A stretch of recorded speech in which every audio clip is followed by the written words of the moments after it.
उनकी ख्वाहिश को कमजोरी ना समझना, दंदान शिकन जवाब देने की सलाहियत रखते हैं। सरबराह पाक बहरिया का मिडशिपमैन पासिंग आउट परेड से खिताब। सऊदी अरब, बहरीन, उर्दन और कतर के कैडेट्स भी शामिल।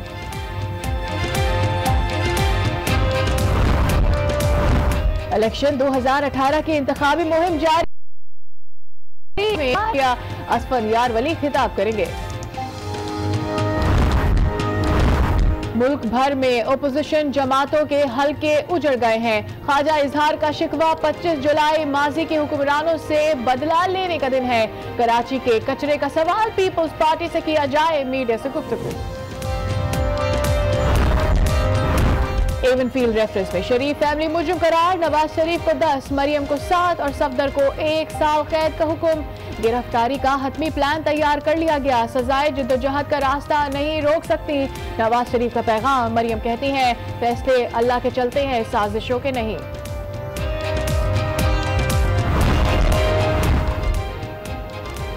शहीद बुरहान वानी की दूसरी बरसी पर मोदी सरकार खौफजदा। आसिया इंदराबी समेत 3 खवातीन गिरफ्तार। यौम पाकिस्तान मनाने और तहरीक आज़ादी चलाने का इल्जाम। नई दिल्ली मुंतकिल कर दिया गया। कश्मीर के मुख्तलिफ इलाकों में कर्फ्यू नाफिज। घबराने की जरूरत नहीं, हम मजबूत हैं और बेहतर हालत में हैं। ताइलैंड के गार में फंसे बच्चों का अहले खाना को पैगाम। खत में मुख्तलिफ खाने भेजने का भी लिखा है। हुकाम ने बच्चों के लिए ऑक्सीजन का बंदोबस्त कर लिया। रेस्क्यू के लिए नए प्लान पर गौर। कैलिफोर्निया के शुमाली जंगलात में आग 2 दिन बाद भी काबू में न आ सकी। 1 शख्स हलाक, 1 फायर फाइटर जख्मी। 9000 एकड़ पर तबाही। रेड फ्लैग वार्निंग जारी। इसकी वजह शायद सुप्रीम कोर्ट की तरफ से इस मुकदमे की बराह रास्त निगरानी है। नवाज शरीफ और उनकी बेटी मरियम नवाज के खिलाफ ये फैसला सिर्फ शरीफ खानदान के खिलाफ ही नहीं, बल्कि इसके मनफी असरात मुल्क में 25 जुलाई को होने वाले आम इंतखाबात में हिस्सा लेने वाली उनकी सियासी जमात पर भी पड़ेंगे। तौर पर काफ़ी नुकसानदेह साबित हो सकता है।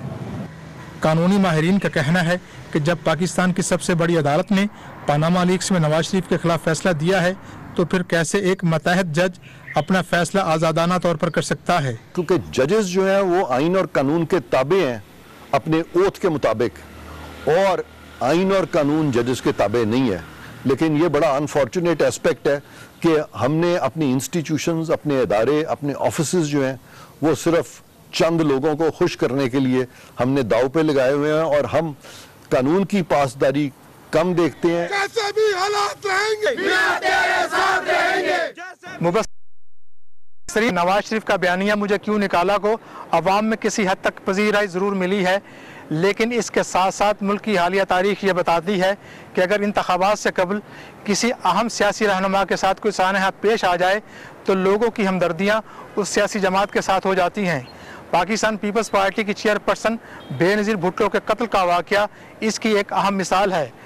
अब देखना यह है कि इस फैसले के बाद पाकिस्तान मुस्लिम लीग नवाज अपने वोटर्स में अपनी मकबूलियत कायम रख सकती है या नहीं। Shahzad Malik, BBC news, Islamabad. मियां नवाज शरीफ और उनकी साहबजादी मरियम बेगम कुलसूम की बीमारी की बिना पर यहाँ लंदन में है। अपनी ट्वीट में मरियम नवाज ने कहा है कि बकौल उनके 70 साल से मुल्क में सरगर्म नादीदा कुव्वतों के खिलाफ डट जाने पर यह सजा बहुत छोटी है। लेकिन क्या मियां नवाज शरीफ ने भी कोई रद्द अमल जाहिर किया है? लंदन में मियां नवाज शरीफ के साहबजादे हुसैन नवाज के दफ्तर के बाहर से इस वक्त बराह रास्त मौजूद है हमारे साथ जावेद सोमराव। जी जावेद, क्या कुछ कहा मियां नवाज शरीफ ने? शफी साहब, जैसा कि ये इतना बड़ा डिसीजन हुआ है, इतना बड़ा फैसला आया, सोच समझ के कोई इस पर अपना रद्दअमल देना चाहते हैं, तो अभी तक उन्होंने, जैसा कि जिस ट्वीट का आपने जिक्र किया मरियम नवाज के, उसके अलावा ऑफिशियली अभी तक मुस्लिम लीग ने कुछ नहीं कहा। यहाँ मैं उस जगह पे मौजूद हूँ जहाँ पे अब से कुछ देर बाद मियां नवाज शरीफ की प्रेस कॉन्फ्रेंस होने वाली है। वो एक टॉक देंगे और उसमें शायद वो अपनी पार्टी का और अपना ज़ाती मौक़िफ़ सामने लाएंगे। लेकिन हम सब इंतज़ार कर रहे हैं, पूरा मुल्क इंतज़ार कर रहा है, और यहाँ पर सहाफ़ियों की एक बहुत बड़ी तादाद इंतज़ार कर रही है कि मियां नवाज शरीफ साहब यहाँ आएंगे और अपना मौक़िफ़ देंगे। अब जो अगले सवाल मैं आपसे पूछने वाला हूँ जावेद, तो जाहिर है मियां नवाज शरीफ से ही जुड़े हुए हैं। मसला ये कि उन्होंने खुद बताया कि वो पाकिस्तान जा इस वक्त जैसा कि मैंने आपको बताया कि उन्होंने अपनी बातचीत नहीं की है, लेकिन जो उनकी पार्टी के रहनुमा हैं दूसरे, वो हमें ये बता रहे हैं कि उनके पाकिस्तान न जाने का तो कोई सवाल ही नहीं है, वो ज़रूर पाकिस्तान जाएंगे और वो ये समझते हैं कि पाकिस्तान जाए बगैर उनका यहाँ पर से इलेक्शन की मुहिम चलाना मुमकिन शायद नहीं होगा, तो वो जाने के लिए तो कह रहे हैं। लेकिन इसकी मियां नवाज शरीफ साहब खुद कब तस्दीक करते हैं उसके लिए हमें थोड़ा इंतज़ार करना पड़ेगा। और यहाँ पर मैं आपको ये भी बताता चलूँ कि आज एवन फील्ड, जो कि जिस अपार्टमेंट्स पर ये सारा रेफरेंस बना है, वहाँ पर मीडिया के बहुत सारे लोग जमा थे और जब ये वर्डिक्ट आया, जब ये फैसला आया एहतसाब अदालत का, तो वहाँ पर कुछ नवाज शरीफ साहब के मुखालफिन भी जमा हुए और उन्हें नारेबाजी की और मुस्लिम लीग के हिमायतियों और उनके मुखालफिन के दरमियान कुछ हाथापाई हुई। तो अब हम इंतज़ार कर रहे हैं कि इस जगह हुसैन नवाज के दफ्तर में मियाँ साहब आएंगे और अपनी पार्टी का और अपना मौक़िफ़ बयान करेंगे। अच्छा, कुछ इस किस्म की कोई सुनगुन मिली कि नवाज शरीफ या उनका खानदान फैसले को कोर्ट में चैलेंज करेगा या नहीं? देखें, अभी तक उन्होंने ऑफिशियली तो इस पर कुछ भी इज़हार ख्याल नहीं किया, लेकिन यहाँ पर जो उनके रफ़का हैं वो ये समझते हैं और वो ये कह रहे हैं कि ये एक एहतसाब अदालत का फ़ैसला था। इस फैसले को हाई कोर्ट में और सुप्रीम कोर्ट में जहाँ तक भी कानून इजाज़त देगा इसको चैलेंज किया जाएगा। और वो ये समझते हैं और वो ये कहते हैं कि हम हर सूरत में अपना दिफा करेंगे और कानूनी जंग लड़ते रहेंगे। तो इस फैसले के मुमकिन सियासी मुज़बरात क्या होंगे? क्या ये शरीफ खानदान की सियासत का इख्तिताम है या मुल्क में एक नए सियासी भौचाल का आगाज? इस पर मजीद गुफ्तगू के लिए इस्लामाबाद से हमारे साथ बराह रास्त मौजूद है सहाफ़ी और तज्ज़ियाकार सबाहत ज़करिया। सबाहत ज़करिया साहब, ये बताइए कि फैसला और सज़ा, इसकी नौयत किस हद तक मुतवक्के कही जा सकती है? मेरा ख्याल है कि काफ़ी हद तक मुतवक्के थी। कुछ घंटे पहले, इवन अभी जब फैसला नहीं भी आया था, तो व्हाट्सएप ग्रुप्स पे इधर उधर जो है ये बात कही जा रही थी कि 10 साल नवाज शरीफ को सज़ा होगी, 7 साल मरियम नवाज जो है वो काफ़ी हद तक मुतवक्के थी। ऑल्सो जो जिस किस्म का एटमॉस्फेयर था इससे पहले भी और जो मरहला दर मरहला चलता आ रहा है डिस्क्वालिफिकेशन से शुरू होकर अब तक, तो उन सब चीज़ों को मद्देनज़र रखा जाए तो यकीनन ये मुतवक्को थी। तो क्या कहेंगी, ये सज़ा मुस्लिम लीग नून के इंतखाबी इम्कानात पर किस हद तक असरअंदाज हो सकती है? मेरा ख्याल है कि आमतौर पे इतनी सियासत जो होती है वो बहुत ज़्यादा हमारे यहाँ इंट्रेंच्ड होती है, लोगों के दिमाग में पहले से होता है कि वो किसको वोट करना चाहते हैं। मेरा ख्याल है कि बहुत ज़्यादा फ़र्क नहीं पड़ेगा इस फैसले से, बल्कि जो लोग समझते हैं कि ये एक किस्म का सियासी इस्तेहसाल है, जो मुस्लिम लीग नून के सपोर्टर्स इस फैसले को अपने एक कॉन्स्पिरेसी समझते हैं, वो शायद और भी ज़्यादा महसूस करें ज़रूरत कि वो बाहर निकलें और जाकर वोट करें।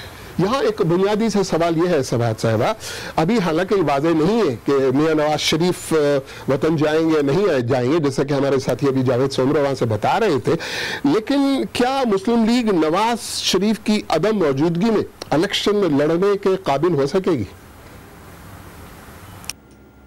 कि हो सकेगी, क्योंकि बेशक जो है वो प्रेजेंस ऑन द ग्राउंड जो है वो बहुत मैटर करती है ड्यूरिंग पॉलिटिकल कैंपेनिंग, लेकिन अब मीडिया का दौर है, लोग मुख्तलिफ तरीक़ों से जो है वो अपने लीडर्स को एक्सेस करते हैं, सोशल मीडिया के थ्रू, टेलीविज़न चैनल्स के थ्रू, अखबारात के थ्रू। सो नवाज शरीफ जो हैं वो एक सिंबल हैं, चाहे वो ग्राउंड पे हों या ना हों। मेरा ख्याल है कि इसका बहुत ज़्यादा इम्पैक्ट नहीं पड़ेगा, क्योंकि शहबाज शरीफ भी मौजूद हैं जो कि पंजाब में जहाँ तक नज़र आता है उनकी एक अपनी पॉपुलैरिटी है। मेरा ख्याल है कि कुछ हद तक तो ठीक है, आपकी campaigning on the ground matter करती है, लेकिन मेरा ख्याल है कि जो बहुत ज़्यादा पुराने सपोर्टर्स हैं उनको शायद इससे कोई ख़ास फ़र्क नहीं पड़ता। सबाहत ज़करिया साहिबा, बहुत बहुत शुक्रिया। आइए देखते हैं कि इसके बारे में सोशल मीडिया के सफ़ात पर क्या कहा जा रहा है। मरियम नवाज शरीफ कहती है पाकिस्तान में 70 साल से सरगर्म नादीदा कुव्वतों के सामने डट जाने की ये सजा बहुत छोटी है। आज जुल्म के खिलाफ लड़ने का हौसला और बुलंद हो गया। पीटीआई के रहनुमा अलीम खान कहते हैं कि साबित हो गया कि नवाज लीग के तरक्याती मंसूबे भी करप्शन और लूट मार के लिए थे। शरीफों और जरदारी का लूटा हुआ पैसा मुल्क में वापस आना चाहिए। तो अब सजायाबी के बाद मियां नवाज साहबजादी के लिए कानूनी रास्ते क्या रह गए? हमारे साथी रफाकत अली कानूनी उमूर पर गहरी नजर रखते हैं और इस वक्त मेरे साथ यहाँ पर मौजूद है। जी रफाकत, अगला कानूनी कदम इन लोगों का क्या हो सकता है? शफी, अगला कदम तो अपील ही फाइल करनी है और इस्लामाबाद एहतसाब अदालत ने फैसला दिया तो इस्लामाबाद हाई कोर्ट में अपील फाइल करेंगे और अपील, लेकिन उसके लिए ज़रूरी है कि पहले आप सर्टिफाइड कापी लें जजमेंट की और उसके बाद अपील करें। लेकिन उसमें रिलीफ सिर्फ उसी वक्त मिलता है जब आप पहले अदालत में सरेंडर करते हैं, जब कानून के आते सरेंडर करते हैं और वो उसके लिए अगर ये पाकिस्तान जाएंगे और अपील करेंगे तो वो चूँकि राइट है तो राइट उसमें फ़ौरन आपको ज़मानत भी मिल जाती है और जजमेंट सस्पेंड कि ये कयास आराई है इस वक्त। आपने बता दिया कानूनी रास्ता जो कुछ भी मौजूद है, लेकिन इम्कानात या खदशात मुमकिन तौर पर क्या है? देखें, ये इम्कानात तो अगर ये अपील करें ये तो इनका बुनियादी हक है कि एक फ़ैसले के ख़िलाफ़ एक राइट ऑफ अपील है और वो इनको हाई कोर्ट में, तो उसमें तो कोई डिनाई नहीं कर सकता और 99% केसेस में होता है कि जिस वक्त मुल्ज़म या मुजरम अपील फ़ाइल करता है तो उसको अपील उसकी सुनी जाती है और उसके लिए उसे जजमेंट सस्पेंड हो जाती है। एक हफ्ते में ज़्यादा से ज़्यादा वो लोग बाहर आ जाते हैं। लेकिन अगर आप सरेंडर किए बगैर कुछ रिलीफ हासिल करने की कोशिश करेंगे कि अगर आप वहाँ मौजूद ना हो और आप इसके बावजूद चाहें कि जी आपके खिलाफ ये जो जजमेंट आई है वो सस्पेंड हो जाए और आप इलेक्शन कैंपेन कर सकें, उसके इम्कानात बहुत कम है। ये मैं ये नहीं कह रहा हूँ कि माजी में ऐसा नहीं होता, हुआ है, मखसूस केसों में हुआ है। अगर मुझे सही याद पड़ता है तो सिंध हाई कोर्ट ने केस में एक ऐसा फैसला किया था जिसमें उन्होंने कहा उनकी अपील सुनी जा सकती है, तो उसके लिए पाकिस्तान जाना बहुत लाजिम है। रफाकत अली, बहुत बहुत शुक्रिया। आइए देखते हैं कि इस वक्त हमारी वेबसाइट पर आपकी दिलचस्पी किन खबरों में है। शहबाज शरीफ, नैब अदालत के मुकाबले में अवाम